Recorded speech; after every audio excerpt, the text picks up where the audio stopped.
अगर अकबर चित्तौड़ पे आक्रमण करे तो जनता क्या सोचेगी?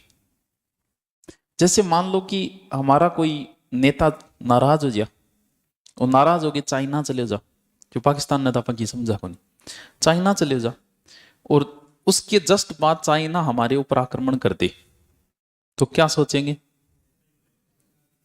पढ़ो देख तू, कितनो गद्दार आदमी है, देश के खिलाफ लिया ये दुश्मनान। बोले यार जनता क्या सोचेगी कि यार मैं कैसा आदमी हूं, अपने बाप के खिलाफ मैं जलालुद्दीन मोहम्मद अकबर को लेके आऊं, यार मेरी तो बड़ी बदनामी होगी। ये रातों रात छोड़ के अपने पापा के पास आ गया। बोल पापा जी थारी वेशता देख लियो, अकबर आक्रमण करेगा। यानी अकबर के आक्रमण की सूचना उदय सिंह को किसने दी?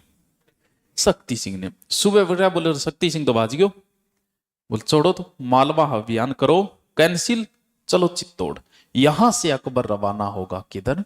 चित्तौड़ की ओर। चलो भाई, किस पहाड़ी पे है चित्तौड़ दुर्ग? मेसा। कितो ऊंचो है? आधो किलोमीटर, 620 मीटर। 620 ये नहीं, मेसा पठार पे है चित्तौड़ दुर्ग, बहुत ऊंचाई के ऊपर है। कितना हो गया? 620, 1200 मीटर, आधो किलोमीटर हो गया। बहुत ऊंचाई, आधो किलोमीटर पहाड़ी ऊंचाई पे। उदय सिंह को जैसे ही सूचना मिली, उदय सिंह ने तुरंत आपात मीटिंग बुलाई और सभी राजपूत सरदारों को इकट्ठा किया। बोल भी अकबर तो आक्रमण करेगा, क्या करना है? तो अलग अलग राजपूतों ने, सरदारों ने अलग अलग दी कि लड़ाई करेंगे, ऐसे करेंगे, वो करेंगे। लास्ट में सरदारों ने डिसाइड किया कि महाराणा जी आप तो परिवार सहित चले जाओ पहाड़ियों में, और दुर्ग जो है वो हमारे भरोसे छोड़ के जाओ। उदय सिंह, वो इतिहास में कहते हैं कि उदय सिंह जाने के पक्ष में नहीं था। तब मुख्य मुख्य जो राजपूत सरदार थे, जिसमें एक तो था जयमल। ये जयमल राठौड़ है, मेड़ता का है, मीरा का भतीजा है। ये मेड़ता का राजा था, और अकबर ने मेड़ता पर आक्रमण किया था 1562 में, और मेड़ता को अपने कब्जे में ले लिया। तो वो यहां से किसके पास आ गया था?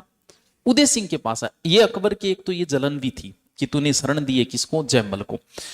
अगर महाराणा नहीं है तो मेवाड़ का काम कौन संभालेंगे? चुंडावत।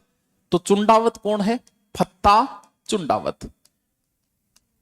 कुछ और मुख्य राजपूत सरदार है, जिनमें एक है डोडिया सांडा, ईसरदास, बल्लू सख्तावत। ये मुख्य मुख्य वीर सेनापति हैं। बोले आपको चिंता करने की जरूरत नहीं है, एक से एक बढ़ के वीर हैं। जब तक हम जिंदा हैं अकबर अधिकार नहीं करेगा। आप परिवार से ही निकल जाओ, क्योंकि वैसे ही बहुत लड़ाइयां झेल ली है, इसलिए आप सुरक्षित निकल जाओ। तो कहते हैं कि उदय सिंह इनके भरोसे चित्तौड़ छोड़ा, और यहां 8000 राजपूतों को छोड़ दिया चित्तौड़ की रक्षा के लिए, सैनिकों को, और स्वयं कहां निकल गया? पहाड़ियों में। ठीक है, अकबर आ रहा है। अकबर का रास्ता है, अकबर कोटा, कोटा से होते हुए गागरोन, गागरोन से होते हुए मांडलगढ़, और फिर पहुंच गया कहां? चित्तौड़। कब?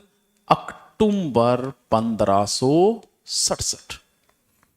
चित्तौड़ की चारों साइड अगर देखें, ये मान लो चित्तौड़, इसकी इधर वाली साइड में एक दरवाजा है लाखोटी।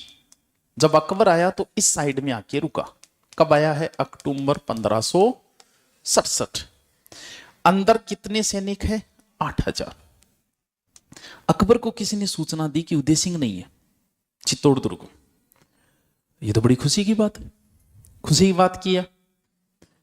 आपके घर को कोई जीतने के लिए आया, आप घर पे नहीं, और आपने पड़ोसी को कह दिया कि तू देख ली, तो भाई जैसे आप अपने घर की रक्षा आप करोगे, वैसी पड़ोसी थोड़ी करेगा। बड़ी खुशी की बात है, तो जीतने में बड़ी आसानी हो जाएगी। बोले उदय सिंह कहां है? बोले उदय सिंह पहाड़ियों में है। इसने एक व्यक्ति को भेजा, हुसैन कुल्ली खां को। बोल जा। उदय सिंह ने ढूंढ के लाया। उदय सिंह नहीं मिले तो कोई बात नहीं, उदय सिंह परिवार को गिरफ्तार कर ली। अगर परिवार को भी पकड़ लिया तो भी चित्तौड़ दुर्ग के दरवाजे खुलवा लेंगे। हुसैन कुल्ली खां गया, ढूंढते ढूंढते कहते हैं कि एक बार बहुत नजदीक तक पहुंच गया था। दोनों की झड़प हुई, जिसमें हुसैन कुल्ली खां की एक अंगुली भी कट गई थी। ये जलन थी अकबर के, इसकी अंगुली काटी, क्योंकि महत्वपूर्ण सेनापति था। ये वापस आ गया। कोई बात नहीं, ये नहीं जीत पाया, यानी उदय सिंह को नहीं ढूंढ पाया। अक्टूबर में पहुंचा है अकबर किस साइड में? चित्तौड़ के अभी उत्तरी साइड में ही सेना आई है, क्योंकि चित्तौड़ को घेरना इतना आसान नहीं है। जब आप चित्तौड़ दुर्ग को देखोगे तो आपको पता चल जाएगा कि इस दुर्ग को घेरने में भी महीना भर लग सकता है आराम से। 8,000 अंदर। अकबर ने इसकी घेराबंदी का आदेश दिया कि घेरो डालो चारों मेर। एक दल इधर आया जिसमें टोडरमल वगैरह। ये कौन सी साइड है? पूर्वी। पूर्वी साइड में सूरज उगता है, तो यहां दरवाजा है सूरज पोल, यहां पे सेना गई। थोड़ा समय और लगा, और दक्षिणी दरवाजे को बोलते हैं दक्षिणी बुर्ज, सीधा ही चित्तौड़ी बुर्ज बोलते हैं। दक्षिणी साइड में आसफ खां के नेतृत्व में दक्षिणी साइड, इधर वाली साइड छोड़ दी क्योंकि इधर वैसे कुछ था नहीं। 3 साइड से, लगभग चारों साइड से गिर चुका है चित्तौड़। सेना चारों ओर। इस समय भी लगभग महीना भर लग गया। क्या आ गया? नवंबर 1567 बख्शीश खां के नेतृत्व में घेराबंदी शुरू हुई। उस समय की जनता अकबर को क्या समझती है? अकबर से पहले कौन था? बाबर। बाबर ने क्या किया भारत में? तैमूर का ही तो वंशज है। तैमूर के बारे में तो सबको पता था कि भारत को किस प्रकार लूट के गया। ऐसा कहते हैं कि तैमूर अगर 5-7 बार आ जाता ना, तो भारत की जनता को ही खत्म कर देता वो, क्योंकि उसका काम ये था, आओ जो बच गए उनको एक जगह गिरफ्तार करो, फिर उन सबको काट दो। तो अगर 5 बार आ जाता तो शायद लगभग जनता को सल्टा देता तैमूर। तैमूर का ही वंशज कौन है? पानीपत में क्या किया था उसने?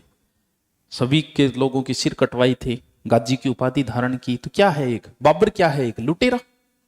जनता की नजर में बाबर एक लुटेरा है। बाबर का बेटो हुमायूं, हुमायूं को जनता समझ ही नहीं पाई। 15 साल तो आप भटक तो रहे हो। अब आया अकबर। अकबर ने भी अभी तक ऐसा कोई काम नहीं किया कि जनता का विश्वास जीत सके। तो जनता अकबर को एक लुटेरा समझती है। आसपास की जनता को सूचना मिली कि अकबर आ रहे, तो डर था। अकबर आने का मतलब ये जनता को पकड़ो, मारो, गिरफ्तार करो, दास बनाओ। तो जनता को जैसे ही पता चला, जनता सारी रवाना हो गई चित्तौड़ दुर्ग की ओर। क्यों? क्योंकि राजा ही, जब आपके संकट आएगा तो रक्षा कौन करेगा? राजा करेगा। तो सारी जनता चित्तौड़ की ओर रवाना हो गई। काम कौन संभाल रहा है? मुख्य काम जैमल, और दूसरो मैन है फत्ता। जैमल को काम इसलिए दिया गया कि जैमल एक तो अनुभवी आदमी था, राजा रह चुका है मेड़ता का। दूसरा, जैमल दुश्मन भी है अकबर का। क्यों?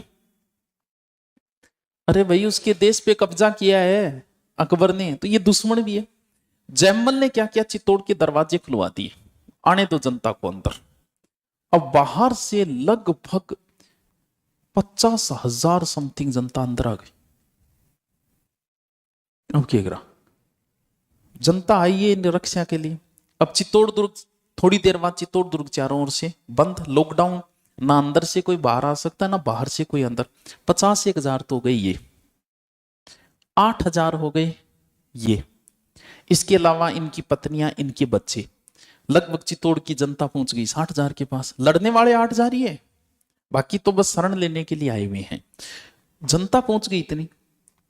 मैनेजमेंट तो वैसे ही बिगड़ गया, क्योंकि राजा अपना जुगाड़ रखते थे, 1-2 साल का खाने पीने की व्यवस्था रखते थे, ताकि दुश्मन से गिर जाएं तो हम लड़ सके।